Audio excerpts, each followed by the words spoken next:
Buenos días, me llamo Óscar. Ahí mi mujer con gafas, preciosa.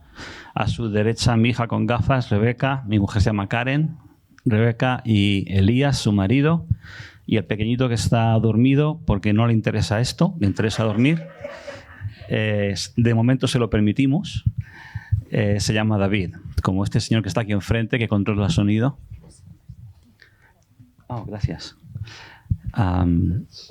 Y bueno, estamos encantados de estar aquí de vuelta. Hace muchos años que estábamos aquí regularmente. Os echo de menos. Os echo de menos. Sí. Rebeca se crió aquí hasta los 10 años, más o menos. Y no sé, ¿tienes un buen recuerdo de esto? Sí, ¿verdad? Yo también. No, muy bien, muy bien. Hoy en día Rebeca es una fiel cristiana y tenéis mucho que ver en eso. La gente de la escuela dominical, la gente que hacéis un trabajo que a veces parece sordo, que no se nota, pero lo hacéis. Y lo hacéis simplemente porque lo hacéis. Porque creéis que debéis hacerlo y lo hacéis. Hay personas en las iglesias que se tiran 10, 20, 30 o más años, señor Felipe, y que hacen un trabajo. A unos se les ve más y a otros se les ve menos. Pero he visto a personas que llevan mucho tiempo y no se les ve y siguen estando ahí y siguen haciendo su trabajo. Benditos ellos, benditos ellos. Quiero hablar de una cosa que se llama moldear el corazón. Eso. Hoy en día vivimos en un mundo muy sensible, ¿verdad? Esto de que la gente enseguida se ofende por cualquier cosa. Cuidado con lo que dices, las palabras que usas, porque la gente se ofende. Hay términos que ya no podemos usar, porque son ofensivos, cuando antes no lo eran. Incluso en el mundo de los libros, no sé si lo sabéis, pero bueno, en general en el mundo de las películas, del cine, hasta de la música, hay una cosa que se llaman lectores sensibles. Sensitive readers en inglés. Estas son personas que cuando haces una película, escribes algo, incluso compones una música o una letra, le dan un vistazo para ver si algo de lo que estás diciendo puede herir la sensibilidad de alguien. Porque si lo haces, hay grupos de presión y de opinión que automáticamente se te van a echar encima y te van a matar. Los sentimientos son muy fuertes, ¿verdad? Hoy en día damos mucha importancia a los sentimientos. Tenemos un problema con nuestros jóvenes hoy en día que les cuesta superar y soportar la presión. Les cuesta. ¿Sabes? A los jóvenes de los años 70, nací en el 61, a los jóvenes adolescentes de los años 70 también nos costaba superar la presión. Y sufríamos. Pero no sé por qué hoy los jóvenes lo llevan peor, quizás que nosotros entonces. Porque los casos que hay de suicidio, de depresión, crecen. Crecen. Entonces, algo no va bien.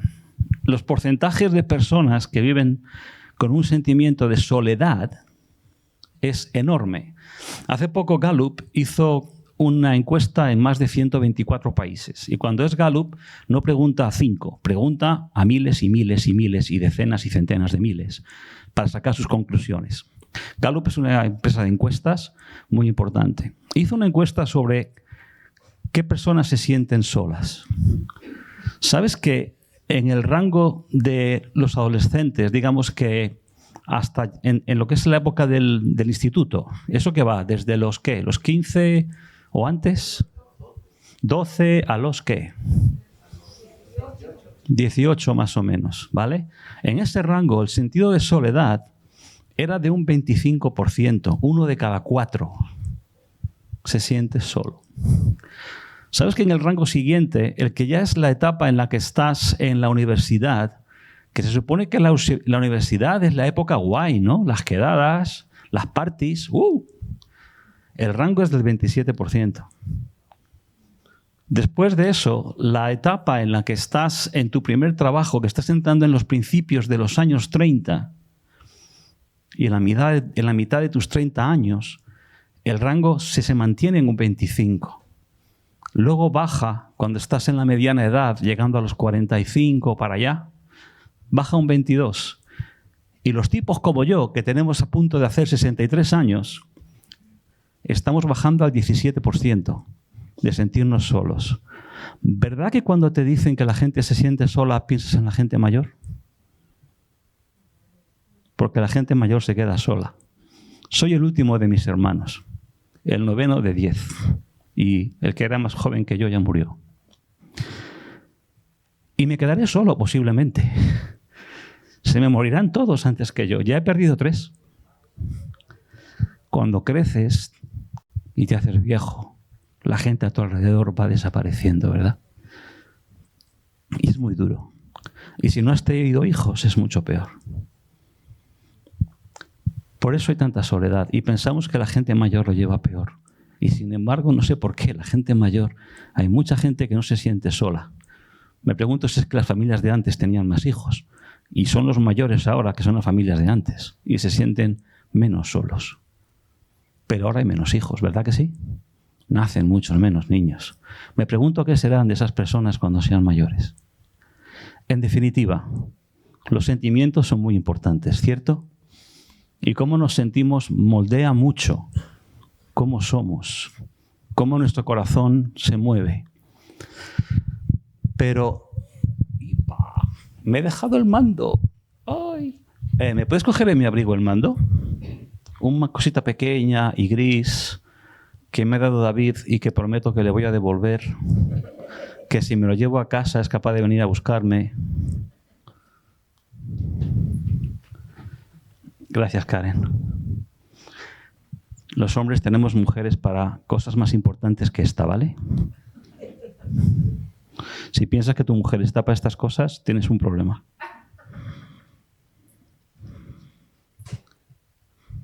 Ok. Bien. Pensamientos y sentimientos. ¿Son lo mismo o no son lo mismo? Los pensamientos los ubicamos mayormente en la mente y en el cerebro, ¿verdad? Lo que uno piensa, pensamos que sale de aquí arriba. Pensamos que son racionales. Pensamos que son mayormente intencionales. Pienso lo que pienso porque lo quiero pensar, ¿verdad?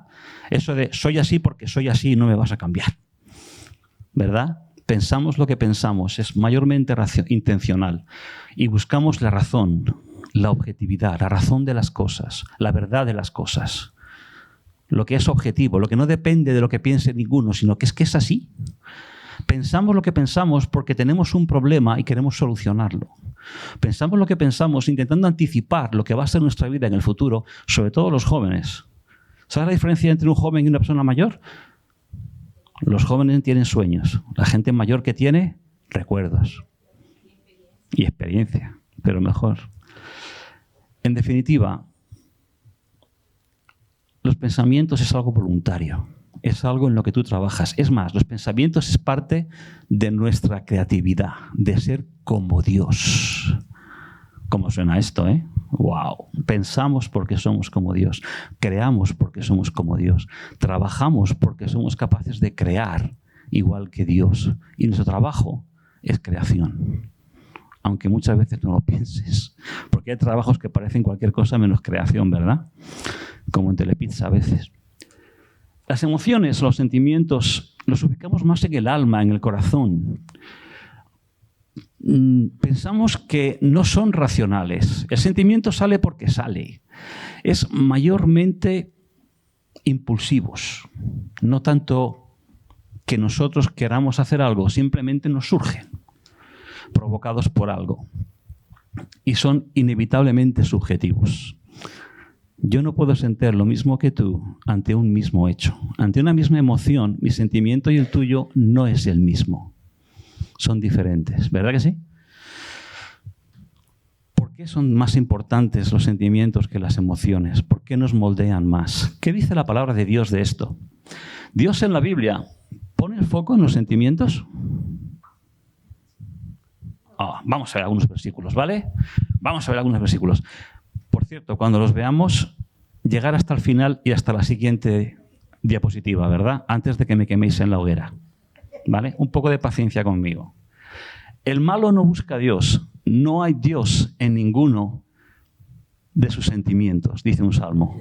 Has aumentado, oh Dios, tus sentimientos para con nosotros, dice el Salmo 40. Conozco que no hay sentimiento que se esconda de ti, dice Job. Tú has entendido desde lejos mis sentimientos, dice otro salmo. Yo conozco tus obras y tus sentimientos, dijo Dios a Isaías. Sé los sentimientos que tengo acerca de vosotros, dijo Dios a Jeremías. Puesto que Cristo ha padecido por nosotros, armaos del mismo sentimiento. No seáis niños en el modo de sentir. Si hay algo digno de alabanza, esto sentir, recomienda Pablo en Filipenses. ¿No es tu Biblia? Ah, sí. Oh, vaya. O sea, que Dios pone en la Biblia el énfasis en los pensamientos. ¿Qué pasa? Que a alguno le chirriaba, ¿no? Es poner sentimientos. ¿Sabes? La Biblia, efectivamente, todo está en los pensamientos. Por supuesto que sí. Es una prueba muy sencillita, ¿vale? Además, pongo la respuesta al final. No quiero que nadie apruebe ni suspenda. Lo que sí quiero que penséis es por qué, si los pensamientos son tan clave para Dios, ¿por qué nos dejamos llevar tanto por nuestros sentimientos? ¿Por qué damos tanta importancia a nuestros sentimientos? ¿Es el mundo que nos rodea, que nos está moldeando para ser como el mundo es? ¿Que lo que importa es cómo me siento, no la verdad acerca de mí? ¿Por qué nos dejamos llevar? ¿O es que no nos dejamos llevar? Somos como salmones en el río contra la corriente. Hay días y hay momentos. Dios incluso coloca los pensamientos en nuestro corazón, en el centro de nosotros. Guárdate de tener en tu corazón pensamiento perverso. Muchos pensamientos hay en el corazón del hombre, mas el consejo de Jehová permanecerá. Este versículo, cuando yo lo leí la primera vez, pensaba como en la versión negativa del entendimiento de este versículo. ¿Sabes cuál es la versión negativa? La versión negativa es: tengo pensamientos en mi corazón, pero sabes, como dice aquí, el consejo de Jehová es otro. ¿Sabes eso que dice la Biblia de mis caminos son más altos que vuestros caminos? ¿No pensáis como yo? Y yo cuando leí este versículo digo, Dios se refiere a eso. Es que lo que yo pienso no es lo que Dios quiere. Es muy negativo, ¿a que sí? Hay una versión positiva de entender este versículo que es cierta. Y es que en tus pensamientos que hay en tu corazón, hay muchos pensamientos en tu corazón. ¿Y sabes qué? Entre esos pensamientos hay pensamientos que reflejan el consejo de Jehová. Y conviven con pensamientos que no son el consejo de Jehová. El consejo de Jehová habita en tu corazón, ¿sabes? En el momento en que tú le dices, yo quiero ser como tú y como tu Hijo Jesucristo, en el momento en que empiezas a hablar con Él y lees su palabra e intentas entenderla, que no es fácil a veces, en ese momento empiezan a aparecer el consejo de Jehová entre tus pensamientos. El problema que tenemos es cómo separar la paja del grano, ¿verdad? Es siempre el mismo problema. El avaro, ¿cuál es su pensamiento en su corazón? Tal es él. Porque de dentro del corazón salen los malos pensamientos. ¿Por qué pensáis mal en vuestros corazones? Dice Mateo. Dice Jesús en Mateo. Y antes de venir aquí, realmente lo que está diciendo aquí la palabra es que nuestro corazón nos mueve. ¿Verdad? ¿Cómo dice la palabra? Donde esté tu tesoro, donde está tu tesoro, ¿está tu corazón? Ah. ¿Qué tipo de corazón hay en tu tesoro? Perdón, ¿qué tipo de tesoro hay en tu corazón? Esto pasa por no desayunar bien por las mañanas.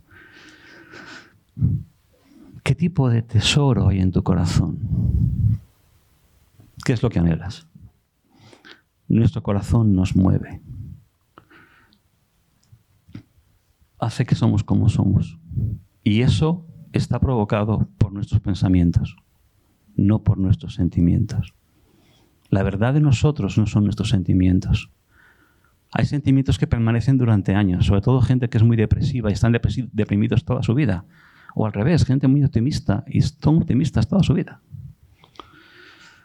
Pero son sentimientos que están provocados por emociones, que van y vienen. Por lo menos eso dicen las páginas de psiquiatría. Os recomiendo mirar en las páginas de psiquiatría la definición de pensamiento, psiquiatría.com, está muy bien. Te definen pensamiento y sentimiento, lo definen fenomenalmente bien. Y entiendes muy bien lo que es pasajero y lo que es permanente. El pensamiento es permanente. El pensamiento permanece. Y sobre todo, si es el consejo de Jehová, permanece mucho más. Para siempre. Porque el pensamiento de Jehová, el consejo de Jehová es para toda una vida, no para un rato. ¿Dónde está entonces el valor de los sentimientos para Dios? Si los ha puesto en nosotros, ¿para qué valen? ¿Para hacernos un manojo de nervios? ¿Para hacernos una cosa rara que de repente, no sé, bipolares? ¿Para ser personas? Hay que tener sentimientos para ser persona. Bien, bueno. Ok. La Biblia Reina Valera, versión de 60, apenas usa la palabra sentimientos o el verbo sentir. No lo usa mucho. No sé si es que el original judío lo esconde o qué, pero no lo usa mucho, o el griego.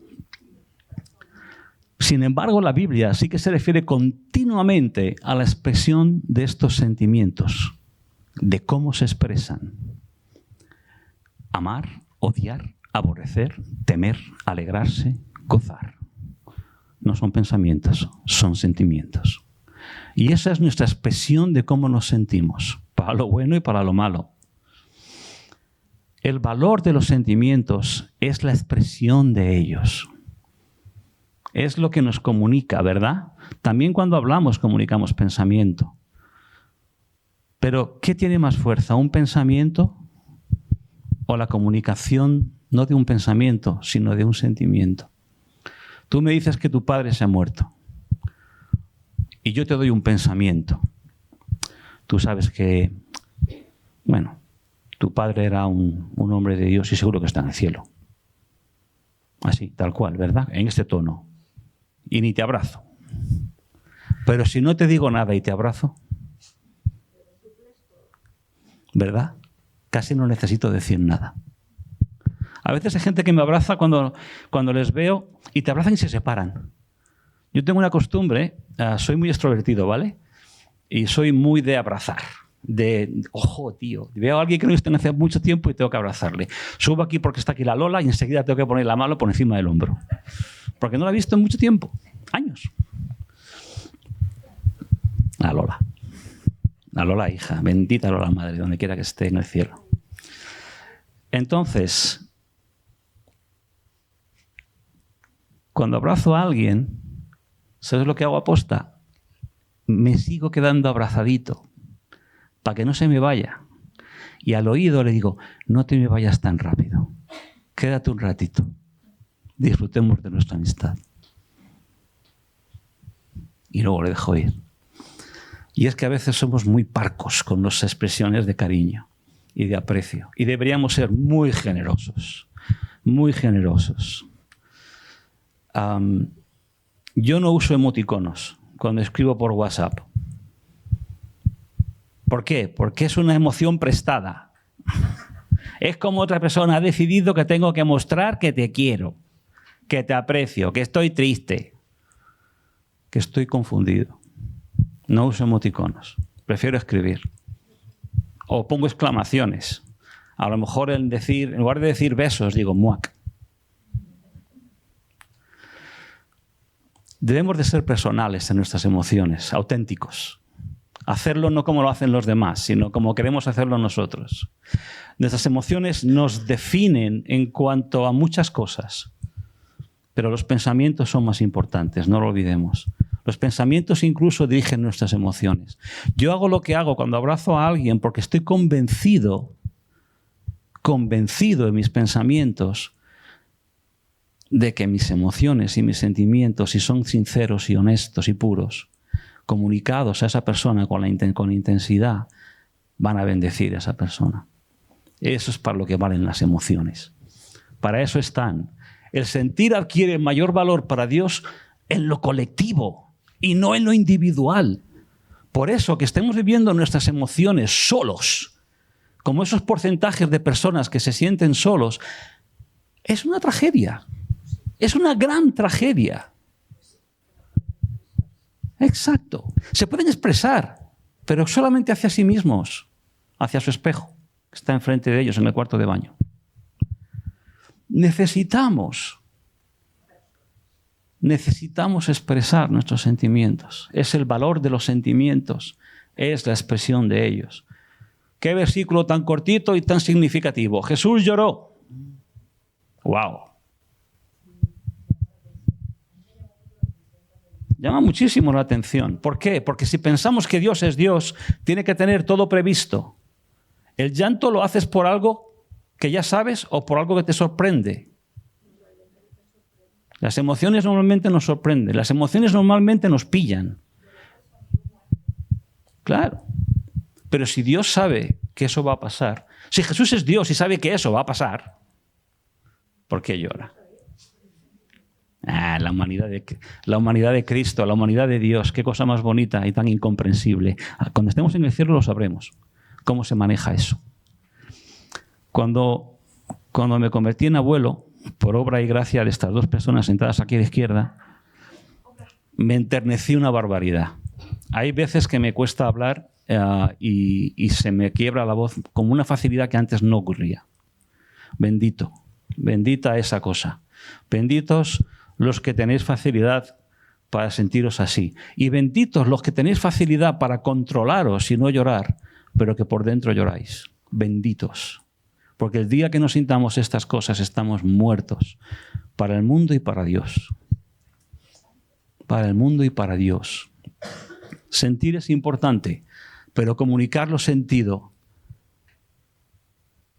es incalculable en su valor. Incalculable. Sobre todo cuando procede de un corazón honesto, sincero y puro.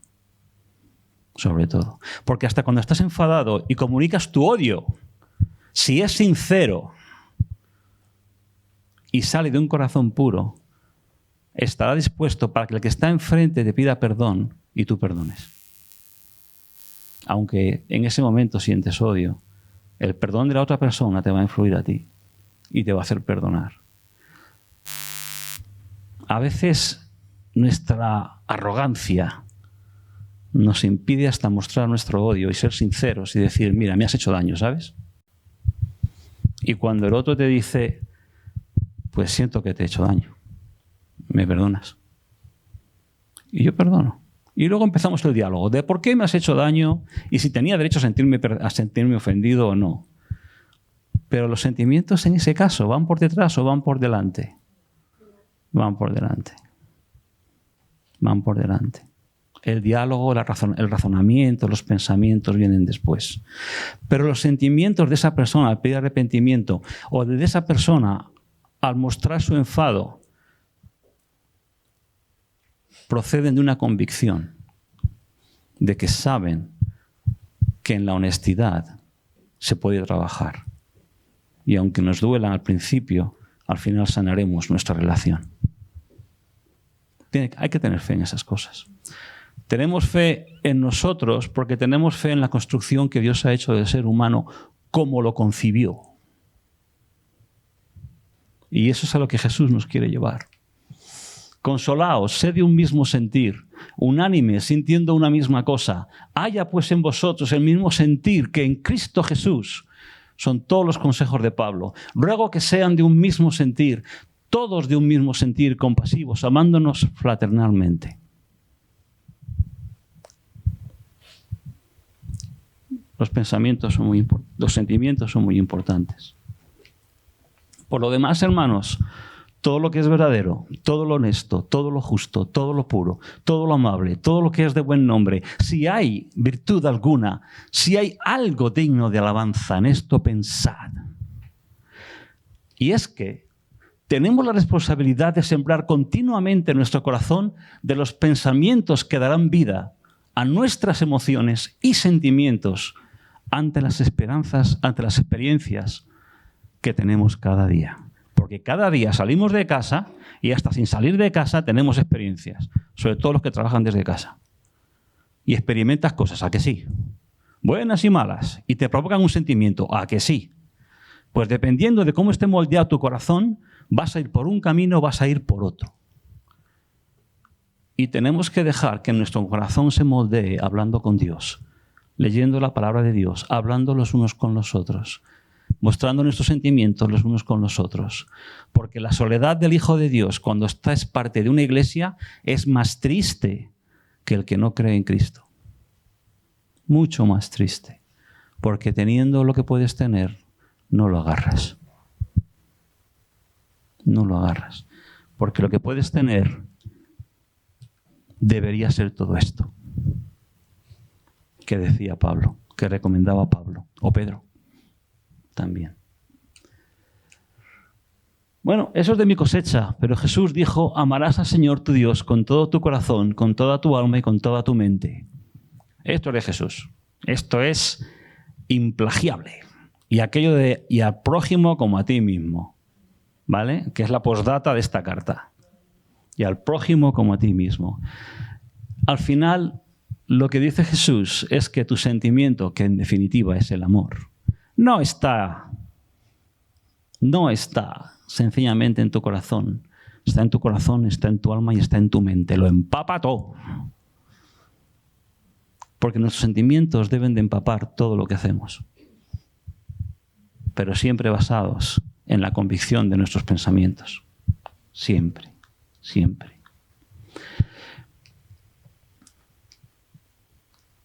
¿Sabes qué es esto?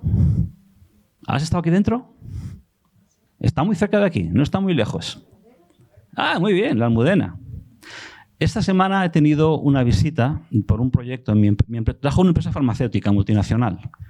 Y he tenido una visita de un par de daneses, una india de la India. Se llama Aquila Goli. Tiene la edad de mi hija Rebeca, 31 años. Y tiene una niña que tiene 2 años, o más o menos, unos pocos meses más que David, mi nieto. Yo la veía a ella y digo, es como mi hija Rebeca, pero más oscura. Mi hija muy palidita.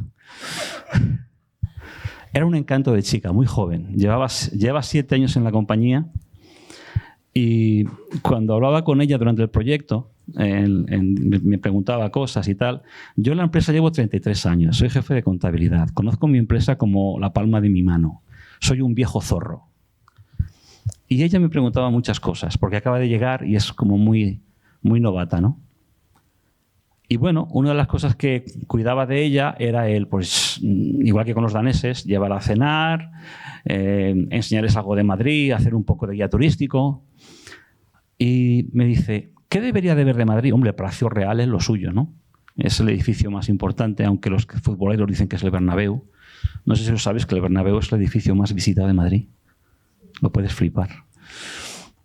Pero el Palacio Real, le llevé allí y claro, enfrente está la Almudena. Y dice, ¿y esto? Y digo, esto es la Catedral de Madrid. Y digo, ¿se puede entrar? Digo, bueno, entramos. Y fuimos por el pasillo prácticamente con esta vista, la que tenéis ahí. Íbamos por el pasillo, ella estaba, ¡wow! Era su primera vez fuera de la India. Fuera de la India. Y miraba el techo policromado, miraba las columnas, las lámparas, todo reluciente por aquí y por allá. Y estaba como, no dejaba más que mirar para un lado y para otro. Parecía mi nieto, totalmente interesada en todo. Y fuimos llegando hacia el centro, donde se cruzan las dos aspas o los 4 brazos de la catedral. Y según íbamos llegando, te encuentras con esto. ¿Sabes lo que es esto? Es el Cristo de la Buena Muerte, es un crucifijo que está en el altar mayor, que está justo en la intersección de los 4 brazos. Y en ese momento dejó de mirar para todos los lados y se quedó como un búho, así, mirando el crucifijo, sin decir palabra. Porque en todo lo demás, ¿y esto qué es? Iba preguntando, diciendo cosas. Yo he estado en un templo hindú en la India. Fui 2 semanas en 2010 y me llevaron a ver muchas cosas. Una de ellas fue un templo hindú, donde van allí a rezar. Es oscuro, es húmedo, es frío. Cuando entras realmente te cuesta hasta seguir el pasillo. Y de repente hay unas pequeñas luces en unas como capillas donde están los diferentes dioses, porque los hindúes tienen varios dioses. Y donde estaba el principal, que era más grande, aparecía un dios como reclinado en una postura totalmente de hola, aquí estoy yo, soy Dios, que lo sepas, ¿no? Como muy wow, ven y adórame. Y la gente estaba allí de rodillas, otros estaban de pie, otros estaban en el suelo. Yo preguntaba a la persona que me llevaba, que era una compañera india brahman, y digo, ¿y estos? Dice, están orando. Digo, ¿y la postura? Y dice, depende de lo desesperados que están. Y era así. Pero cuando llega aquí mi compañera Aquila y ve esto, con sus 31 añitos, ella es hindú. Y yo le digo, ese es mi Dios. Podía haberle dicho muchas cosas. Es un crucifijo hecho por un cordobés, es de estilo barroco, tipo guía turístico, ¿no? Así, en ese plan. Pero lo que me salió en ese momento, no sé por qué, fue, ese es mi Dios. Bueno, ¿sabéis esta polémica que hay ahora, ¿no? Con el póster de la Semana Santa sevillana, porque aparece un Cristo. Sí, se ha politizado por completo, ¿sabes? Se ha politizado. A mí me entristece mucho porque yo he visto mucho arte. No es que sea un experto en arte, soy contable, pero tengo mi curiosidad y es un pequeño hobby. Y he visto muchos cuadros de Cristo de siglos pasados con un Cristo precioso, con un Cristo totalmente de torso para arriba desnudo y estupendo. ¿Por qué? Porque es un Cristo resucitado. Cuando ves el póster de la Semana Santa sevillana, a mucho sevillano tradicional le choca. ¿Por qué? No es el Cristo del jueves de Dolores, es el Cristo del domingo de resurrección. Y yo hablaba con una compañera del trabajo y le decía, es que la polémica ha surgido porque este es el Cristo de los protestantes, aunque ellos no lo saben. Porque para nosotros el día grande de la Semana Santa es el domingo de resurrección. Y es este Cristo, este es el Cristo que nos pone, el que nos mola cantidad. Este es el Cristo resucitado, el Cristo triunfante, el Cristo fantástico. No el Cristo que está ahí colgado. El Cristo vencido. El Cristo que despectivamente algunos jóvenes llaman la Mojama. Este es el Cristo de la buena muerte. Pero cuando le dije a Aquila, este es mi Dios, aunque no es la imagen de él que quiero, pero es la que reconozco también. Porque no se puede llegar al Cristo de la resurrección sin pasar por este Cristo. Saltar por encima de este para llegar al otro, no. Porque tu vida tampoco es la vida del Jesús de resurrección. Es que compartimos con Jesús su vida de ser humano. La compartimos con la gente que no nos comprende, con la gente que nos acusa, con la gente que nos acusa y nos acosa. Y con los dolores propios de los accidentes de la vida, la enfermedad, etcétera, etcétera. Pero cuando le dije, este es mi Dios, lo sentí. ¿Y sabes por qué me salió? Porque en mi pensamiento es la imagen más importante de Jesús. No si esto es barroco. Es que este es mi Dios. Porque leo la Biblia, porque hablo con Dios, y cuando veo algo de esto digo, hola Señor. Y entonces le dije, para los cristianos, nuestro Dios murió como un esclavo, con la muerte de un esclavo, crucificado. Para los cristianos, nuestro Dios, lo importante de él, no es que es un Dios de poder, es que es un Dios de amor y de sacrificio y de entrega y de generosidad y de gracia y de misericordia. Y después, con todo eso, viene el poder. Pero se empieza por el otro lado. El poder es como una conclusión de todo lo anterior. Y cuando le decía esto, ella me miraba con una cara como diciendo, no sé qué me cuentas. Porque para los hindúes hablan con los dioses porque quieren que les ayuden en su poder. Quieren que les asistan en su poder que ellos tienen. Y el mayor atributo para ellos de los dioses es su poder. Por eso intentan no ofenderles, porque saben que tienen poder. Nosotros, sin embargo, a veces nos tomamos muy a la ligera con Jesús y con el Padre, de que no importa si les ofendemos, que nos pueden perdonar. Nos hemos ido al extremo contrario que los hindúes, ¿verdad? Los hindúes temen a sus dioses. Nosotros quizás deberíamos de temer un poquito más, en el buen sentido del término. Pero lo interesante de esta experiencia con mi amiga Aquila, mi compañera de trabajo, es que en el momento de comunicarle el mensaje del Evangelio, lo más importante para establecer contacto con ella no fue mi doctrina, ni los pensamientos que alimentan mi doctrina, sino la emoción. La emoción de por qué quiero a Dios. Y cuando le cantaba de esto, le dije, tengo una sola hija. Y para una persona como yo, que tengo una sola hija, que una persona entregue a su hijo, a su único hijo, para ayudar a alguien a quien no conoce de nada, es impensable. Porque de acuerdo con los cristianos creemos que no hay mayor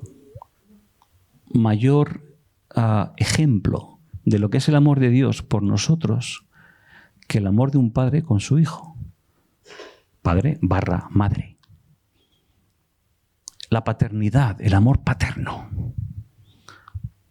No hay nada más grande que eso. Por eso, cuando decimos a Dios el Padre, cuando Jesús, creo que es Jesús, ¿no? En toda la Biblia, la primera vez que Jesús llama a Dios mi Padre, el Padre es Él. En el Antiguo Testamento creo que no hay nada que se refiera a Jesús como el Padre. No soy experto, ¿vale? Pero si alguien quiere buscarlo, buscarlo. Buscar la palabra Padre en el Antiguo Testamento. ¿Ve? Una vez.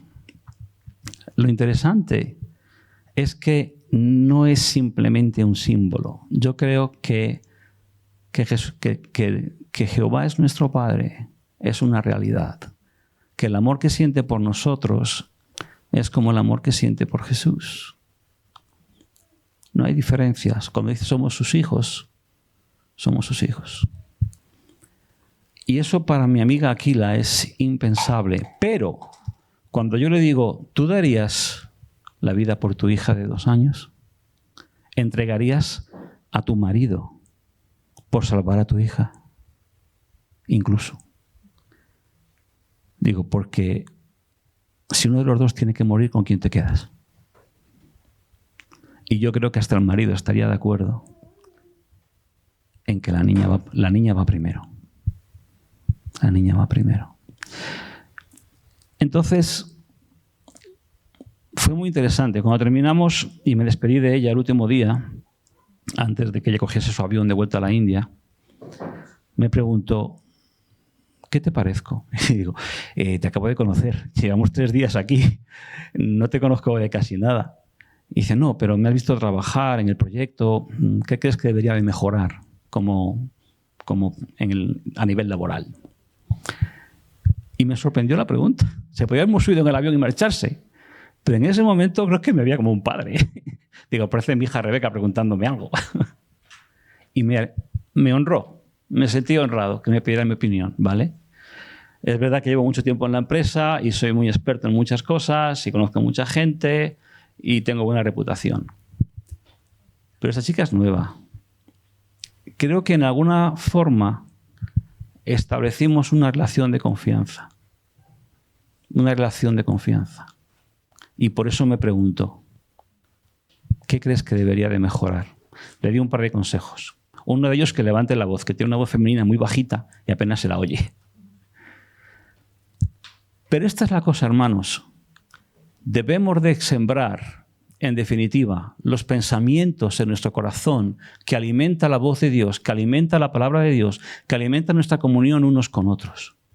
debemos de alimentar esos pensamientos, porque eso cimenta nuestras convicciones.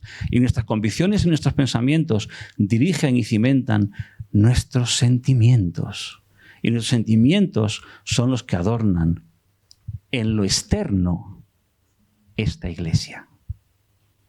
Siempre he querido esta iglesia porque desde antiguo, desde el primer día que llegué aquí, lo que siempre he visto es el cariño de las personas que están dentro.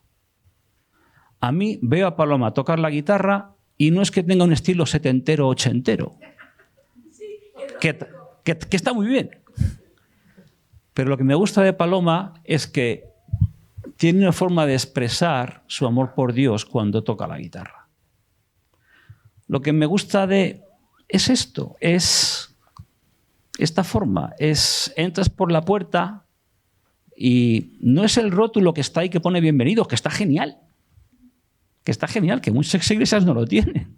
Pero está bien que lo ponga, para empezar. Es un buen comienzo.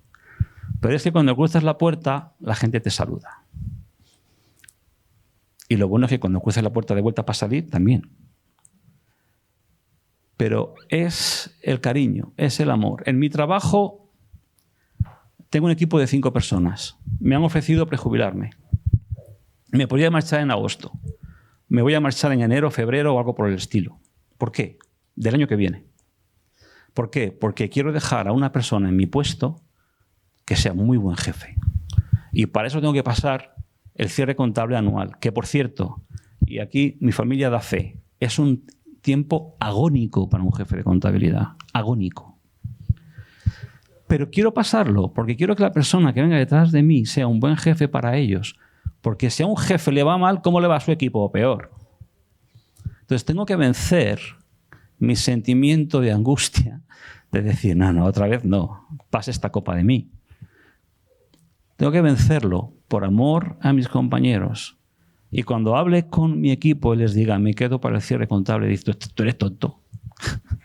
Tú eres tonto. Y digo, sí, seré tonto, pero te quiero. A la gente de mi equipo muchas veces cuando lo pasan mal, les digo, recuerda que te quiero. Porque tengo confianza con ellos. Llevo con ellos algunos más de 20 años. En las empresas hablan de trabajar en equipo. Mucho. Se llenan la boca con eso. Y hay coaching people y coachers y cosas de esas para ayudar a la gente a trabajar en equipo. ¿Sabes qué es lo importantísimo para trabajar en equipo en mi experiencia de 40 años trabajando y de 33 como jefe de un departamento? La generosidad. ¿Sabes eso de mi mesa está aquí y la tuya empieza aquí? Y yo de aquí para allá no me meto y tú de aquí para acá no te metes. Eso no es generosidad. Las zonas grises donde de repente la cosa cae entre mi mesa y tu mesa y porque está más para tu mesa que para la mía, aún así me meto. En las cosas que no están claras entre tú y yo, aún así me meto. Generosidad. Es cuando se es generoso en trabajo en equipo que el equipo funciona. Sin generosidad, olvídate. Aquí los coaches hablan de definición de tareas, de definición del puesto de trabajo, ¿sabes? Planificación, diálogo. No, el diálogo está muy bien, pero si el diálogo que tenemos es yo lo mío y tú lo tuyo, no hay generosidad. Es como la lealtad. Muchas veces te hablan de que hay que tener ambición para progresar en la vida. Hay que tener lealtad para progresar en la vida. Lealtad a tu equipo y lealtad a tu jefe. A los dos. Hay que tener lealtad. ¿Y sabes qué? Los cristianos somos la gente mejor preparada para desarrollar ambas cosas. Lealtad y generosidad. Estamos muy bien preparados si escuchamos la voz de Dios y leemos nuestras Biblias. Que no son simplemente para entender la doctrina que tenemos, sino para vivir la vida que tenemos que vivir. Hermanos, que el Señor los bendiga.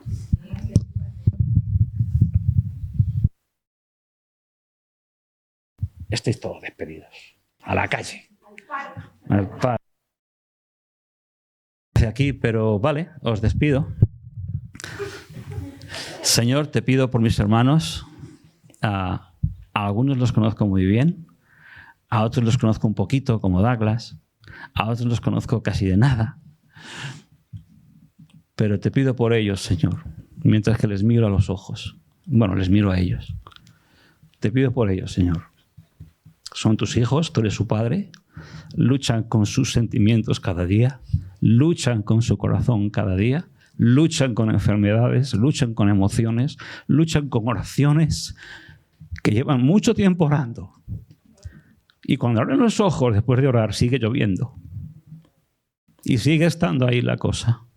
Pero en mitad de la lluvia, tú les hablas, Señor. Y tú sigues estando en mitad de la tormenta que ellos viven. Te pido por ellos, por esta iglesia. Te pido, Señor, por el legado, el futuro, el pasado, el presente de esta iglesia. Señor, que a mis ojos les honra y a los tuyos creo que también. Bendícelos, Señor, dirígelos en esta semana que tienen por delante y que tu voz resuene en sus corazones siempre. En el nombre de Jesús. Amén.